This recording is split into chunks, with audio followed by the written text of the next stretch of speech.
I'm David, welcome to Wise Vibes. Rocky has been one of my favorite movies ever since I was a little kid. It stars Sylvester Stallone as a boxer. Sylvester Stallone started off selling jewelry, his wife's jewelry. He sold his dog just so that he could stay hungry enough to make the movie Rocky, and it paid off because the movie grossed $1.7 billion in sales throughout the worldwide box office. So in this video, Tony Robbins is going to share the story of how Sylvester got his start with Rocky.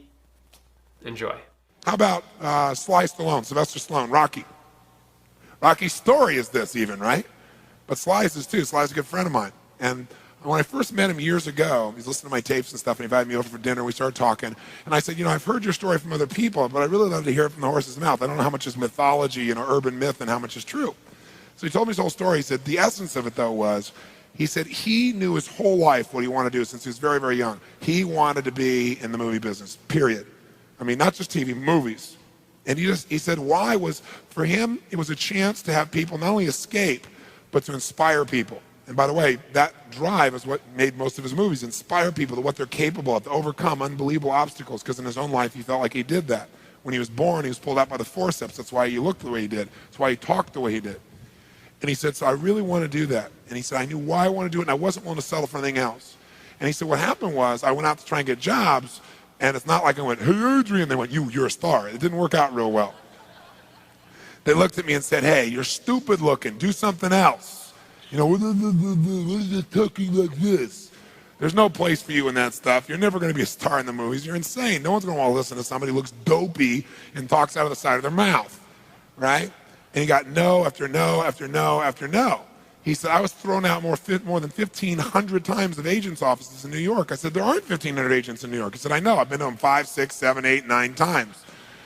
He said, remember one guy, I went in there, and I got in there at 4 o'clock, and he wouldn't see me, so I stayed there, and I would not leave. And I stayed overnight. They came back the next morning. I was still sitting there. He said, that's how I got my first job. The guy said, fine, come in here. And he sat down, and he went through this, and he gave me my first movie. I said, oh, really? I thought Rocky was your first movie. He said, no, this other movie, I'd never heard of it. I said, well, what character did you play? He said, well, I was in it for about 20 seconds. I was a thug that somebody beat up. He said, because they made me feel like, people hate your guts. You getting beat up, it'll be a good thing. And he did like 3 movies like that. Never got anything. Kept going out. Rejection, rejection, rejection. So finally he realized it wasn't working. So he changed his approach. He said, I was starving, by the way. He said, I couldn't pay for even to have heat in my apartment. My wife was screaming at me every day to go get a job. I said, well, why didn't you?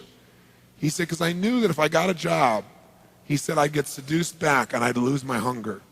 He said, I knew that the only way I could do this is if it was the only choice, if I burned all other bridges. Because if I did a normal job, pretty soon I'd be caught up in that rhythm and that stuff, and I'd feel okay about my life, and I feel like my dream would just gradually disappear. And he said, I wanted to keep that hunger. That hunger was the only thing I thought was my advantage. He said, my wife didn't understand that at all. And he said, we'd have these vicious fights, and he said, it was freezing. So I was broke, we had no money. And he said, so I finally went to the public library one day because it was warm. So I didn't want to read anything. He says, I went in, New York Public Library. He said, I was hanging out there, and I sat down in this chair, and somebody left a book there. And he said, I looked down at this book, and it were the poems of Edgar Allan, stories of Edgar Allan Poe. And he said, so I started reading it, and he said, I got totally into Edgar Allan Poe. And he said, I know everything about it. He goes on for another 20 minutes telling me about Edgar Allan Poe. He knows everything, how he died, what it was about, what really happened. And I said, well, what did Poe do for you? He said, Poe got me out of myself. He got me to think about how I could touch other people and not worry about myself so much. And he said, it made me decide to become a writer. I said, just imagine Rocky the writer, right? And he said, so I tried to write a bunch of screenplays, nothing worked. I was totally broke. He said, I didn't even have $50. And he said, and finally, he said, I sold a script. It was called Paradise Alley. He said, it's a movie I made many years later, but I sold it. And he said, I sold it for $100. He said, but $100 was a ton of money, man. I was so thrilled. I thought, I'm on my way. But it never led to anything. And he said, so finally, he said, I kept going and going and going. He said, finally, we were so broke. He said, I hawked my wife's jewelry. He said, Tony, there's some things in life you should never do. He said, that was basically the end of our relationship. She hated my guts so much. He said, now we were so broke, we had nothing, no food, no money. And he said, the one thing I loved most in the world was my dog. He said, I love my dog because he gave me unconditional love, unlike my wife. And he said, so what happened was, though, we were so broke that to survive, I couldn't even feed my dog. So I went to a liquor store. He said, it was the lowest day of my life. And I stood outside the liquor store trying to sell my dog to strangers. He said, I tried to sell my dog for $50.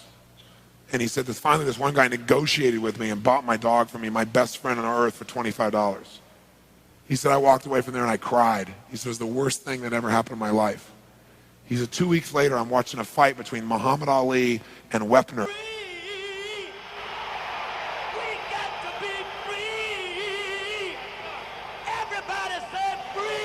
This white guy that's getting bludgeoned but just keeps on coming. And he said, I got an idea. He said, as soon as the fight ended, I started writing. He said, I wrote for 20 straight hours. I did not sleep. I wrote the entire movie in 20 hours straight. Right then. Saw the fight, wrote the movie. Whole thing, done. He said, I was shaking at the end. I was so excited. He said, I really knew, man. I knew what I wanted. I knew why I wanted it. He said, just like you teach that formula. He said, but I said, man, I took the action. Now it's time to deliver. And so he said, I went out and started trying to sell it to agents, and they all would read it, and they'd say, you know, this is predictable, this is stupid, this is sappy. He said, I wrote down all the things they said, and I read them the night of the Oscars when we won. And he said, it was really good, right? So the greatest revenge is massive success. And he said, so what happened was, he said, I kept going, trying to sell it, nobody going, I'm broke, I'm starving. He said, finally, I meet these guys, they read it, and they believe in the script, and they love it. And they offer me $125,000 for my script. I said, oh my God, you must have been out of your mind. He said, I was. I said, just one thing though, guys, you got a deal based on one thing. And they said, what's that? He said, I got a star in it. They went, pfft. What are you talking about? You're a writer. He said, no, I'm an actor. He said, no, you're a writer. He said, no, I'm an actor. That is my story, and I'm Rocky. He said, I got to play it. You know, I got to be the head person. I got to be the starring role. And they said, there's no way. We're not going to pay you $125,000, take some no name and stick you in that and throw our money away. We need a star, you know? And they want to have Ryan O'Neal play Rocky, to give you a picture. Can you imagine? That's who they picked, right? And so he said, no way, Ryan O'Neal isn't Rocky. I'm Rocky. Went through this whole thing, right? They finally, they said, well, take it or leave it. He said, I left the room. I said, if that's what you believe, you don't get my script. And he left. Here's a man with no money, none, totally broke, offered $125,000 more money he'd seen in his lifetime, and he walked away because he knew his real what? Knew his real what? And why he wanted it. He was committed to it. So he said they called him a few weeks later, and they came and brought him back, and they offered him $250,000 not to star in his own movie. He turned it down, $250,000. They came back, their final offer was $325,000. They wanted this thing. He said, not without me, and they said no. They finally compromised, and they gave him $35,000 and points in the movie, because they said, if this is going to happen, then you're going to take the risk with us. And the bottom line is, we don't think it'll work, but at least we won't spend a bunch of money on you. And then they only spent $1 million to make Rocky, and it grossed $200 million at the time. I mean, it was done pretty well. But what's interesting about this is, I said, what'd you do? I mean, even $35,000, it's not $250,000. That's a lot of money when you don't have 25 bucks. I said, what's the first thing you did? I figured you went out and partied or something. He said, I went to that liquor store for 3 straight days and hoped that the man who had my dog frequented the store. He said, because I want to buy back my dog. I thought that was so cool, right? That was really cool. I said, what happened? He said, third day I was there, this guy walks by, and I see him, and I can't believe it, and there's my dog. And I looked at him, and I said, sir, remember me? And he said, it had been about a month and a half by the time this had all come about. And he said, remember me? You know, I'm the guy that sold you the dog. I goes, yeah, I love the dog. He said, well, look. He said, I was so broke, I was starving. He's my best friend. I'm sure you love him too, but I got to have him black. Please, I beg of you. He said, I'll pay you $100 for the dog. I know you paid me $25, but I'll give you $100. And the man said, absolutely not, no way. He's my dog now. You can't buy him back. Right? And Sly said, you know, Tony, you know how you say know your outcome? I said, yeah. He said, I knew it. And he said, I kept changing my approach. So I went $500 for the dog.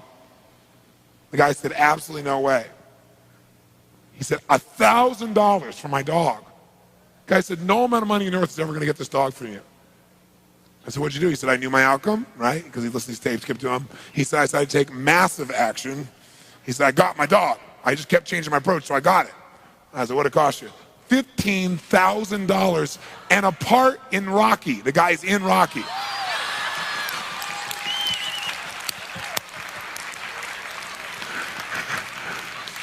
You know that dog in Rocky, Butt Kiss? That's Sly's real dog, right? That's the dog. He bought him back. So he put his dog in the movie, and he put the guy in the movie and paid $15,000 while he had $35,000. Isn't that pretty cool? Pretty awesome.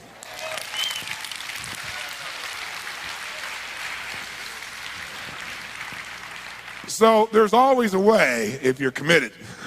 Just got to keep changing your approach. I love that story so much. I heard it about 10 years ago and still listen to it on a regular basis. If you're a Rocky fan, let me know down in the comments below. I'm gonna leave you with this Rocky Balboa quote before you go. It ain't about how hard you hit, it's about how hard you can get hit and keep moving forward. So if you get hit, keep moving forward, just like Rocky. If you want some more videos about motivation and inspiration, click this video over here or this video down over here, and I'll see you in the next video. Have an amazing day. Thank you for watching.